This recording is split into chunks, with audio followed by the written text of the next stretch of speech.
ते टिकवलंय राज्य सरकार। आपल्याला एक माहिती का, हे आरक्षण कधी दिलेलं आहे? 50% संदर्भामध्ये सुप्रीम कोर्टाने जे आदेश दिले त्याच्या आधीच आहे। जरा पत्रकार मित्रांनो नीट माहिती घ्या। हे नाही तुम्ही हे विचारू नका ना, हे मी कुणी काय म्हणलं त्याला उत्तर मी द्यायला नाही। मी आज दिवसभराच्या काय मीटिंग घेतल्या त्या सांगायला तुमच्याकडे आलेलो होतं। तुमची नेहमीची सवय आहे, तुमचे हे प्रश्न संपले की यांनी हे विचारलं त्यांनी ते विचारलं, त्याच्याबद्दल ज्यांनी जे सांगितलं ते त्यांचं मत आहे। त्या मताशी माझा तसा काही दुरान्वय पण संबंध नाही। मी एवढंच बघतो, राज्य कायद्याने चालावं, नियमाने चालावं आणि लोकशाही पद्धतीनं चालावं आणि जनतेच्या साधारण जो कल आहे।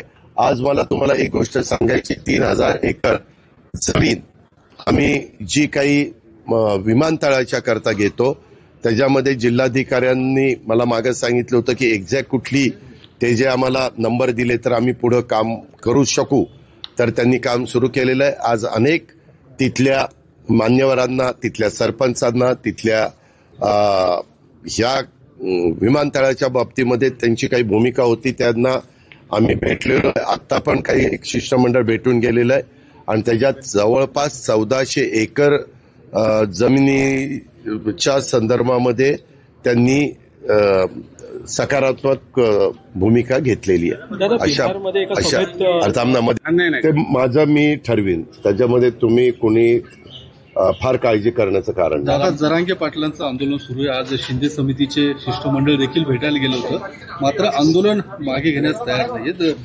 हे का, अशा वेळेस प्रयत्न करणं हे आपलं काम असतं। राज्य सरकार अतिशय युद्ध पातळीवर त्याच्या संदर्भातला प्रयत्न करतं। चर्चा करून आमची सगळ्यांची भूमिका सकारात्मक आहे, मार्ग त्याच्यातनं निघाला पाहिजे आणि हीच भूमिका मुख्यमंत्र्यांची, दोन्ही उपमुख्यमंत्र्यांची, ह्याच्या कमिटीचे अध्यक्ष आमचे राधाकृष्ण विखे पाटील साहेब आणि त्यांची जी कमिटी आहे जवळपास एक 10 लोकांची मंत्रिमंडळातली ती कमिटी आहे, 10-11 अशा, ते सगळे बसून त्याबद्दल त्या संदर्भात त्यांच्याशी चर्चा करतील।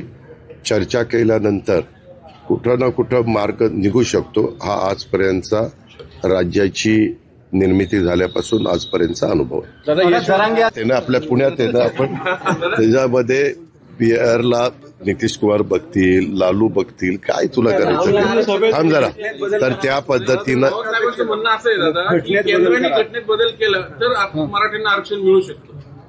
हो का, हे जे काही सूचना करतात ना, हे सगळेजण अनेक काळ सरकारमध्ये होते, 10 वर्ष होते, त्याच्यामुळं उगीच त्या खोल्यात आम्हाला जायला लावू नका।